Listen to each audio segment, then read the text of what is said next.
Pessoal, vamos à parte que é a mais aguardada, pelo menos por mim.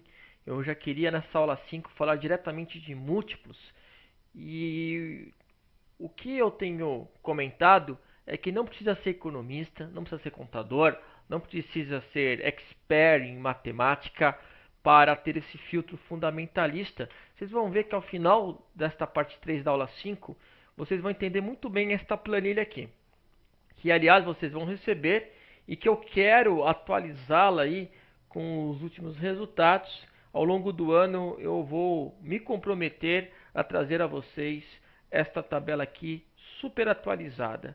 Leandro, eu vou entender agora o que são essas sopa de letrinhas, PL, PVPA, Div Yield, MRG EBITDA, ROI, ROIC?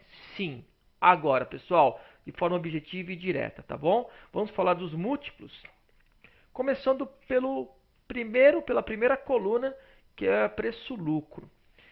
E vocês vão entender que eu vou ter uma abordagem diferente da linha de raciocínio de Benjamin Graham e de seu pupilo Warren Buffett, que eles têm um filtro de múltiplos de ações que estão pechincha, que estão baratas.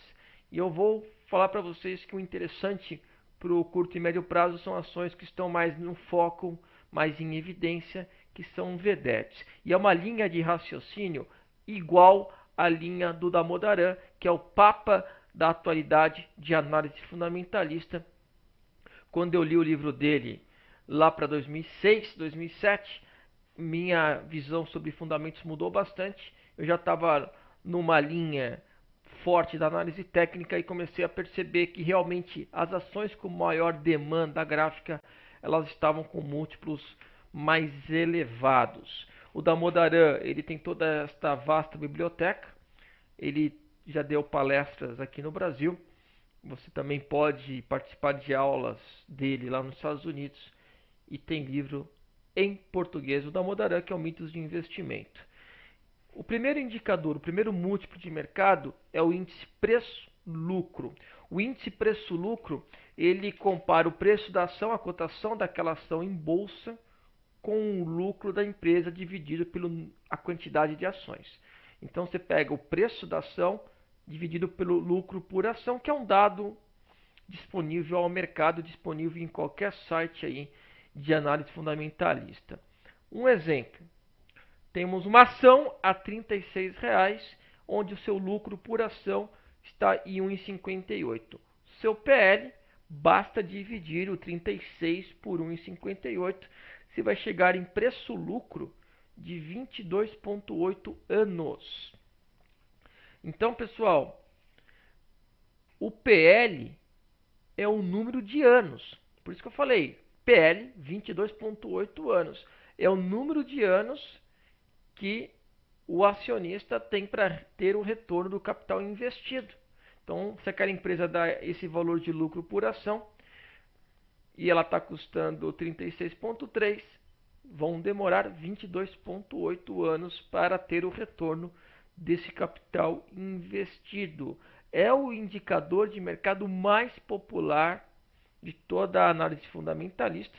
Então, o número de anos necessário para o retorno desse capital investido.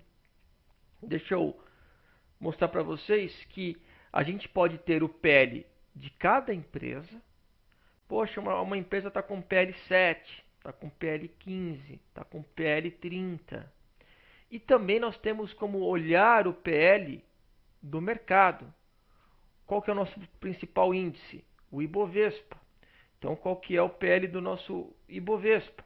A gente tem aqui um gráfico bem interessante que o Ibov ele acompanha aí o PL. A gente tem aqui uma comparação, eu peguei um gráfico interessante que ficou de 99 até 2012, mostrando a oscilação do índice e a oscilação do PL. Nessa época a gente teve o PL de 5 a 18, no momento que a nossa Selic era bem cara. A gente tem mais recentemente uma oscilação do PL de 8 até 16. Então, nessa média aí de PL atual, entre 13 a 14, é um patamar que, com a nova Selic, o nosso preço-lucro ele vai aguentar patamares mais elevados. Quando a gente olha aqui o PL norte-americano, a gente percebe que o PL nos Estados Unidos, com historicamente uma taxa de juros mais baixa, ele reflete um PL bem acima desses atuais 13 que a gente tem. Ele oscila entre 13 a 44, 45, tendo aí uma média de 23. O patamar da taxa de juros mais elevado, ele traz ao investidor uma expectativa de ter lucro em menor espaço de tempo. Quando a Selic cai bastante, a nossa taxa de juros cai agora a níveis históricos, o investidor entende que ele vai ter que ter mais tempo, mais anos para ter esse retorno do capital investido.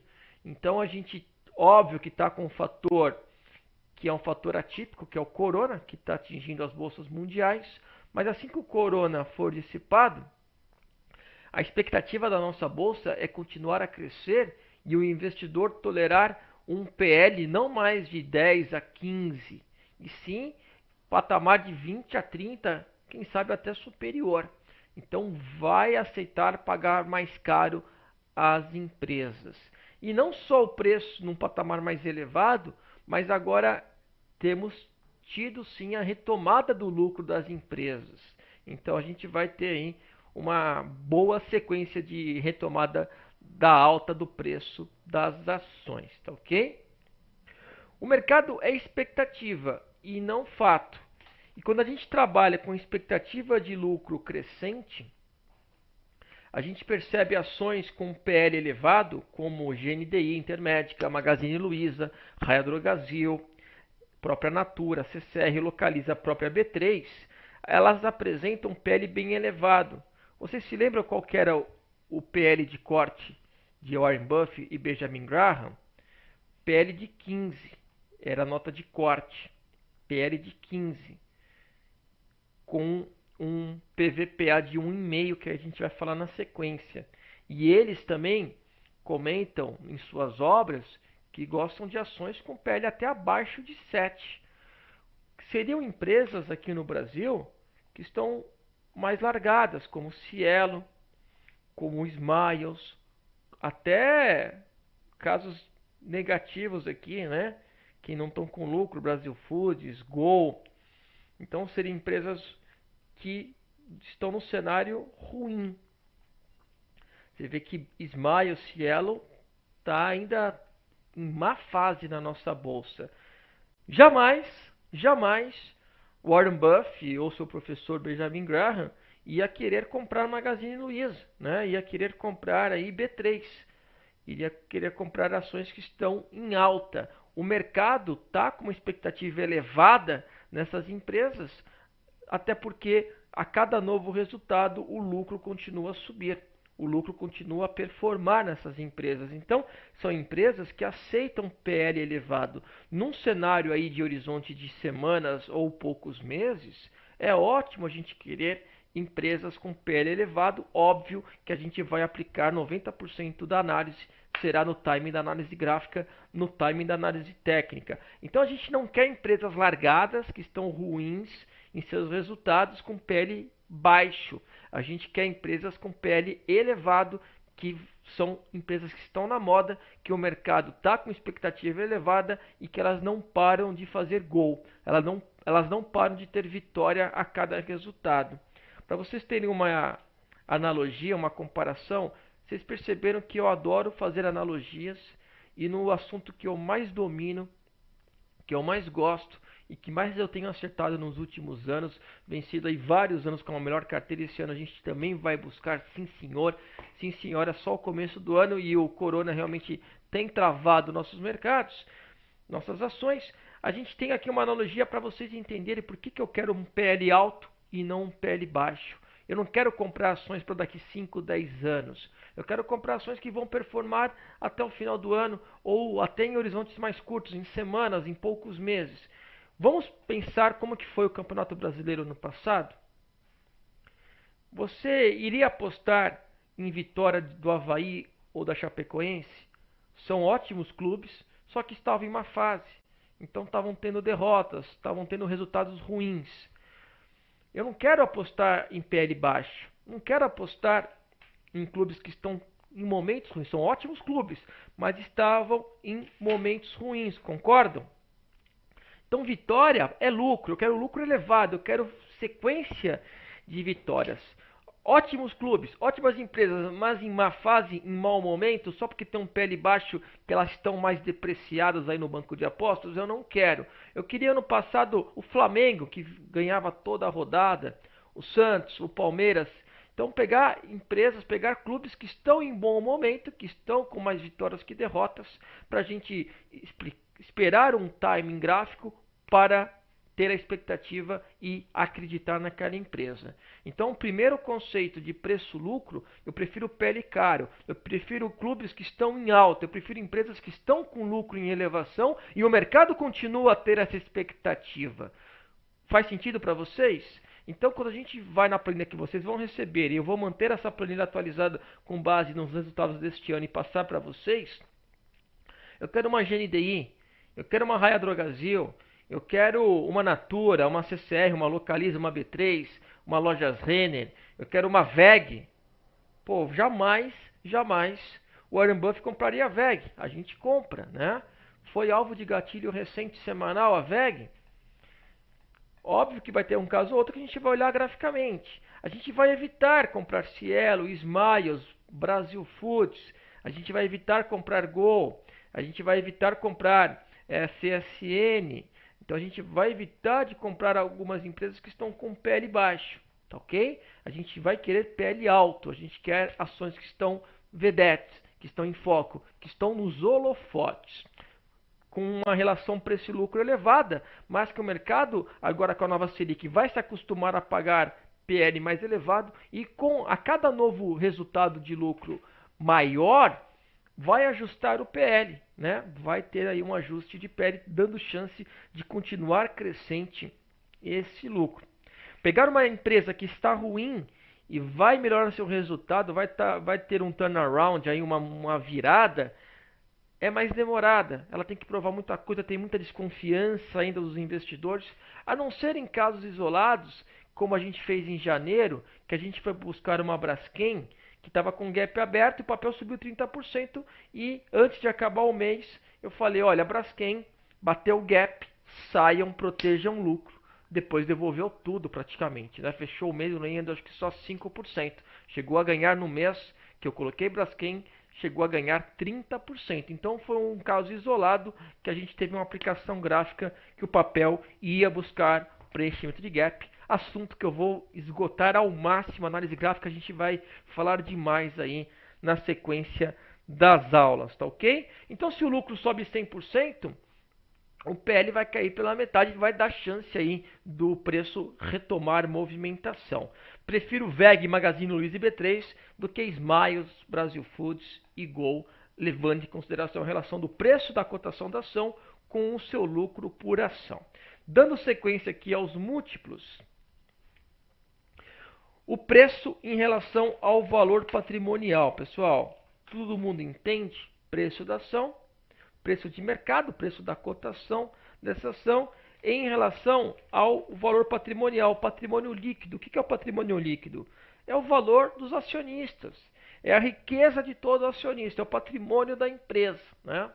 Então, se você comparar o preço da ação com um dado que vai estar disponível ao público, que é o valor patrimonial, é a riqueza dos acionistas em relação àquela empresa, você vai ter aí divisão pelo número de ações, é o preço, valor patrimonial.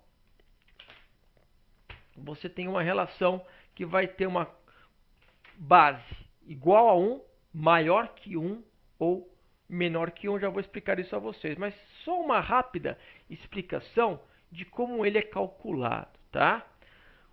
Pessoal, vocês estão percebendo que eu formato os slides para não ficar atrapalhado aqui pela minha imagem, né? Eu deixo minha imagem já pequena. Se um ou outro slide, a informação estiver escondida, que eu já fiz uma formatação, se for menos de 1% dos slides, eu explico o que está atrás de mim, de texto, e vocês vão receber material, tá? Mas eu peguei todo o meu material, que que a gente vai utilizar a cada gravação e chequei. Um ou outro, caso tenha uma informação que vai ficar um pouquinho escondida, eu explico a vocês, mas é minoria e eu fiz justamente essa varredura para não atrapalhar em nada a exposição para vocês do conteúdo, tá? Então, comparar o valor da ação por o seu patrimônio líquido, você vê aí o valor do patrimônio por ação. Por exemplo, aqui um patrimônio líquido de 1.139.821, quantidade de ações 430.274.561. Você tem um VPA aqui, você tem um VPA de 264. Uma comparação, PVPA igual a 1, ela está sendo negociada equivalente a seu patrimônio líquido. Na maioria dos casos, elas estão sempre sendo negociadas a 1 para cima. São casos muito raros de ter aí ações negociadas abaixo de 1. Tá ok? E o Warren Buffett com o Benjamin Graham, eles acreditam que uma empresa está barata até 1,5. Mais do que isso, ele já vê as ações ficando aí muito nos holofotes, que é um fator que a gente gosta e é um fator que eles preferem não ter para buscar pechinchas. Segundo o Damodaran, que eu já estudei bastante ele acredita numa linha muito parecida da minha. Ele acredita que empresas que estão com PL baixo, abaixo de 7, PVPA abaixo de 1, elas apresentam algumas possibilidades que os investidores desconhecem. Aquela empresa pode estar com algum problema, ela pode estar perdendo aí vantagens que o mercado desconhece, ela pode estar diminuindo seu lucro, até apresentar prejuízo, dificuldades ainda assimétricas que os investidores desconhecem, mas alguns players já estão vendendo aquela ação e derrubando o preço dessas ações. Então, segundo o Damodaran, e é uma linha que eu concordo, é um risco desnecessário você ficar procurando pechinchas, procurar ações com PL baixo, PVPA baixo, achando que você está encontrando uma pechincha, mas na verdade está comprando aí empresas que estão entrando num ciclo bem ruim. E eu concordo bastante nessa linha aí do Damodaran. Vamos pegar aqui algumas empresas que estão com PVPA alto. Olha só, Natura tem PVPA alto, Magazine Luiza com PVPA de 19.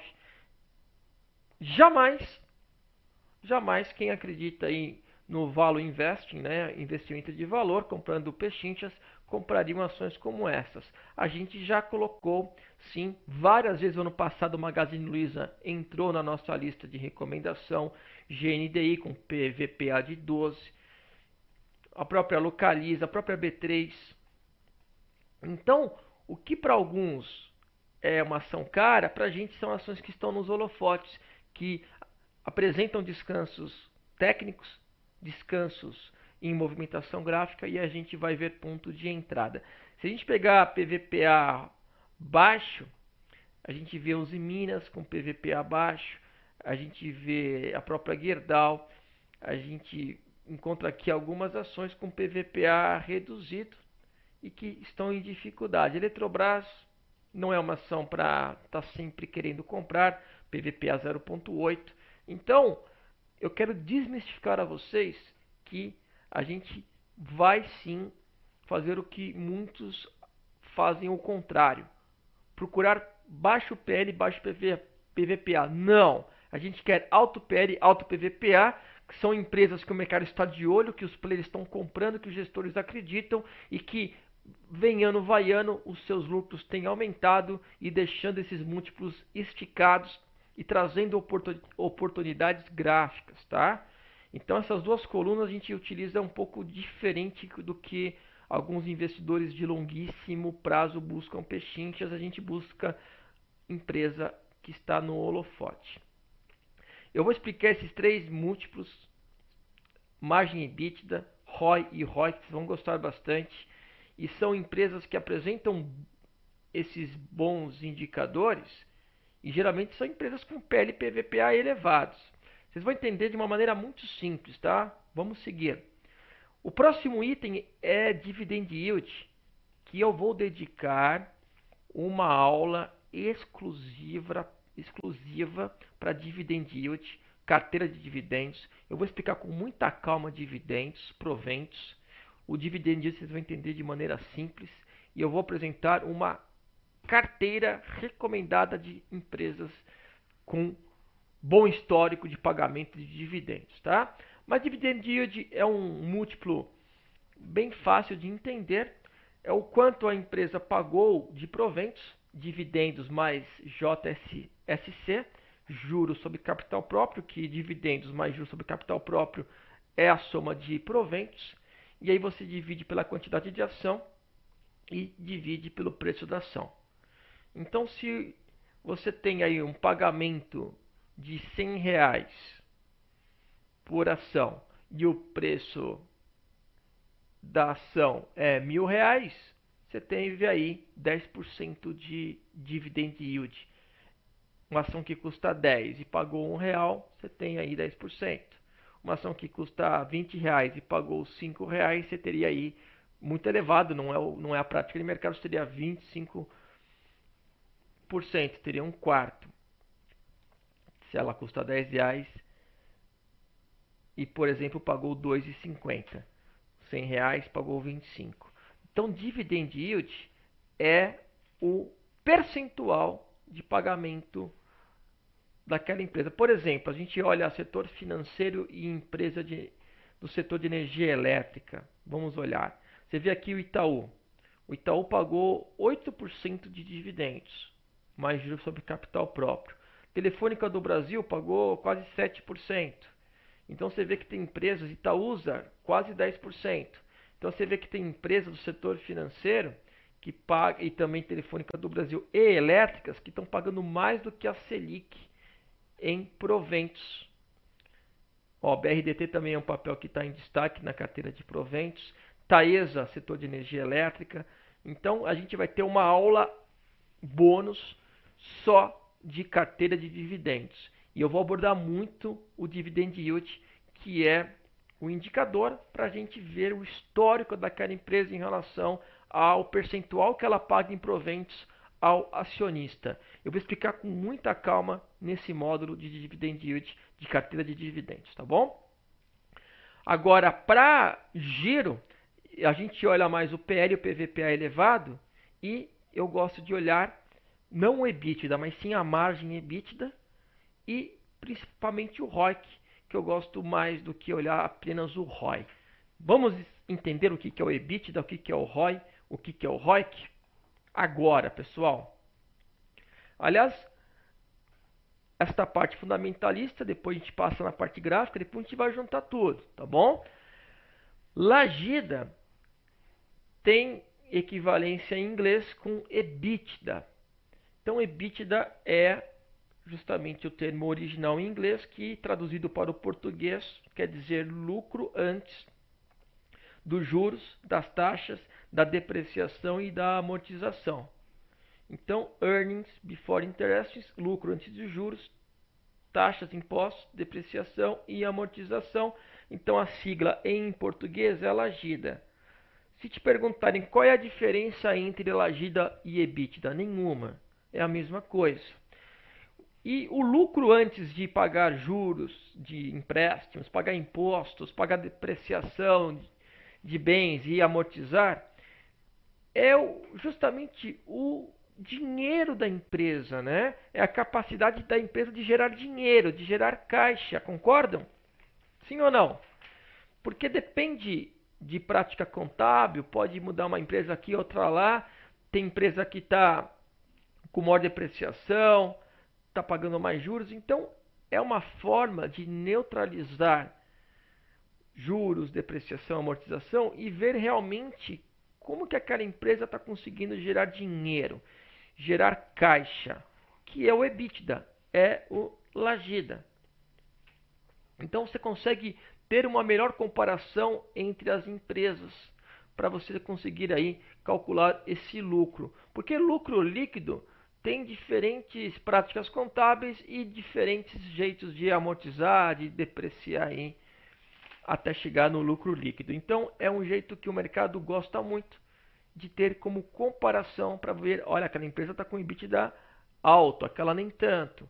Então, essa capacidade de gerar dinheiro, essa capacidade de gerar caixa, ok? Bem simples de entender o EBITDA. Aí a gente chega na margem EBITDA. Pessoal, o que seria a margem EBITDA? Eu quero até trazer um exemplo aqui. Vamos supor que a gente tem um capital de 100 mil reais.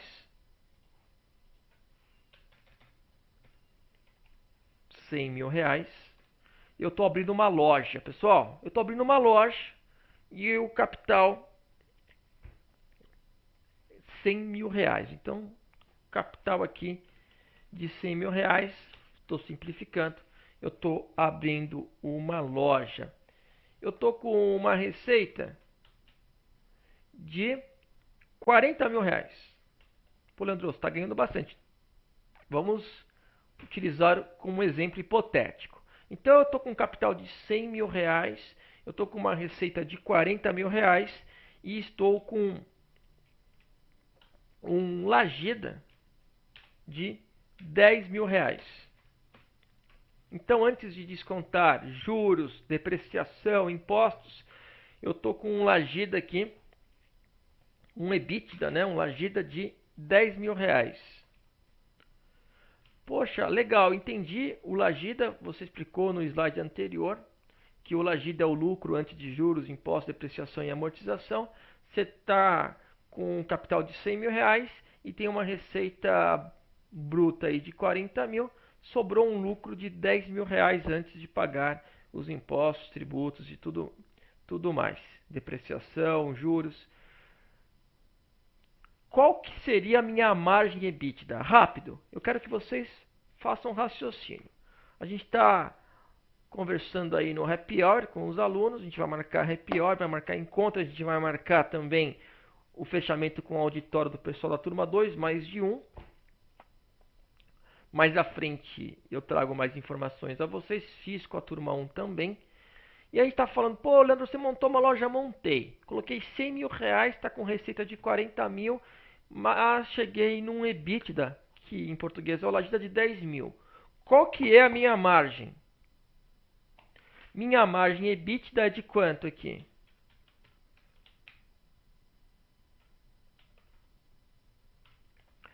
Um quarto, 25%. Concordam? Então estou com minha margem EBITDA de 25%. A gente usou aqui como exemplo a Natura, que está com uma receita de 4,5 bi, com um EBITDA de 1 bi, ela chegou em 23,64% de margem EBITDA. Pô, Leandro, é fácil explicando assim, né? Gostei do exemplo da loja. Então, uma loja eu coloquei 100 mil reais, receita de 40 mil reais, um lajida de 10 mil, o meu lajida, o meu EBITDA em relação à minha receita, de 25%. Podia ser uma padaria, uma loja, o exemplo que você quiser. É muito mais fácil eu ter a margem para comparar com outras empresas do que só ter o valor bruto aqui do lajida, concordam? Então, com o percentual, eu estou vendo a minha eficiência. Faz sentido? Eu prefiro, então, saber a minha margem do que saber o meu lajida. E vamos dar uma olhadinha, eu coloquei como destaque Shopping Center, Multiplan, Iguatemi, BR Malls e B3 com os destaques de margem. Lembram que eu expliquei no começo da aula 5 que a B3 ela tem grande eficiência, ela está praticamente sozinha, ela tem uma elevada barreira de entrada quando eu fiz uma análise qualitativa? Ao olhar agora o múltiplo fundamentalista, tudo faz sentido. Ela tem realmente uma margem EBITDA absurda. Absurda. Por isso que o único fator ruim sobre a bolsa é quando vem notícia de possível concorrência, porque ela vai ter que baixar essa margem, né? Vai ter que baixar essa margem. Olha a margem EBITDA da B3, 49,8. Shopping Center também é absurda. Olha a Multiplan e Iguatemi. Multiplan 55, 25%, Iguatemi 56%. É como se a minha loja que desse uma receita de 40 mil, uma receita bruta, eu ficaria com um lucro aí de 20 mil. Com lucro antes dos juros, impostos, depreciação e amortização. Pô, Leandro, é fácil entender o conceito de margem. É fácil. E quanto maior, melhor. Por isso que B3 está sempre com destaque. Pessoal, B3 não para de subir na nossa bolsa. A tendência gráfica é de alta. Deu várias oportunidades aí nos últimos anos. Eu vou deixar de fora porque o PL é elevado e o PVPA é elevado? Não. Eu não estou querendo comprar B3 para o meu neto. Eu estou querendo comprar B3 para usufruir do lucro aí da semana, do próximo mês, dos próximos meses, entrando e saindo. Então, jamais eu vou deixar de lado. Pelo contrário, eu quero um alto PL, eu quero um alto PVPA e eu estou vendo que é uma empresa aqui com alta margem EBITDA. Em relação à carteira de dividendos, eu vou ter uma aula específica, porque até é um viés mais de médio a longo prazo. Então, se você quiser pegar 5% ou outro percentual baixo da tua carteira e comprar ações para médio e longo prazo, pensando nos dividendos, a gente vai ter uma aula bônus exclusiva sobre isso. Leandro, entendi PL, PVPA, a linha sua é semelhante à do Damodaran, contrária do Warren Buffett que seguiu o Benjamin Graham, e coincide aí com papéis com elevada margem EBITDA. Sim. Agora, o que quer dizer o ROI e o ROIC? Vamos lá? O que quer dizer ROI e ROIC? Pessoal, o ROI é o retorno sobre o patrimônio, né? Em inglês, retorno sobre a ação, sobre o patrimônio líquido aí dos acionistas. Então você pega o retorno, você pega aí o lucro líquido dividido pelo patrimônio líquido. Você vai medir quanto a empresa trouxe de retorno para cada unidade do capital próprio nela investido. Qual que é o capital próprio que eu falei da loja? Quanto que eu falei que eu estava colocando na loja, pessoal? 100 mil. Ok? É ou não é? Deixa eu ver se eu estou passando todos os pontos importantes. É ou não é? 100 mil. Vamos supor que eu cheguei num lucro líquido de 5 mil reais. Confere? Então, meu capital investido aqui, meu capital próprio, foi de 100 mil reais e eu estou com um lucro de 5 mil reais. Qual que é o meu ROI? 5%. Tá bom? Então a gente vem aqui na planilha, a gente vê que tem empresas que se destacam. Olha a Lojas Renner. Não é à toa que ela é uma das vedetes da nossa bolsa, o PL elevado, o PVPA elevado. A margem EBITDA boa, mas o seu ROI espetacular. Você vê que 25% sobre o patrimônio é de lucro. A empresa ela tem uma gestão redondinha, super eficiente. É uma empresa também que está com ótima governança corporativa e a gente vai ter uma outra aula bônus. Depois, quando vai chegar mais ao final do curso, eu vou subir um monte de vídeo bônus a vocês de uma vez. E vai ter o bônus sobre sustentabilidade e Lojas Renner. É uma da top 5 no Brasil de melhores práticas sustentáveis. Vocês vão aprender o que é isso também. Então, o retorno sobre o capital próprio, 25%, excelente. Excelente. Aqui na minha loja, seria como se eu tivesse tido um lucro líquido de 25 mil reais. Coloquei 100 mil, ganhei 25 mil. É o que a loja Zenner está nos dizendo aqui com um ROI de 25%. Tá ok? É o lucro sobre o patrimônio. Muito fácil esse conceito. Muito fácil o conceito de ROI. Agora, melhor que a ROI é a ROIC. Por quê? Leandro, continua com o exemplo da tua loja que eu estou gostando mais do que pensar aqui nas fórmulas e nas empresas. Então vamos voltar à nossa loja. Eu coloquei quanto de dinheiro na minha loja, capital próprio? Eu coloquei 100 mil reais, ok? E aí eu tive um lucro de 5 mil reais. Combinado? Vamos supor que se eu tivesse mais 100 mil reais investido nessa minha loja, eu compraria melhores máquinas, eu teria um melhor marketing, e eu conseguiria contratar um melhor funcionário, uma melhor funcionária, e aí com mais 100 mil reais de capital de terceiro eu faria um empréstimo ou a empresa emite uma debênture, ela usa capital de terceiro, ela passa a ter não mais 100 mil reais e sim 200 mil reais. E aí o lucro dela passaria a ser não mais de 5 mil, e sim de 20 mil reais. Então compensa, eu fiz um estudo, compensa eu pegar um empréstimo, que aí, em vez de eu ter um lucro de 5%, agora tendo capital de terceiro, além do meu capital próprio, eu vou ter um lucro aqui de 10%. E como as empresas se alavancam, elas utilizam aí de debêntures, de empréstimo, é muito melhor a gente olhar o ROIC do que o ROI, porque você vai ver exatamente o quanto ela está conseguindo de ter de retorno sobre o capital total, não só sobre o capital próprio. Então o ROIC é muito melhor que o ROI. E aí a gente volta aqui à nossa planilha, que vocês vão ter acesso e eu vou manter ela atualizada. A gente percebe que, por exemplo, o CCR, quando ela usa o capital de terceiro, ela aumenta o seu retorno sobre o capital total.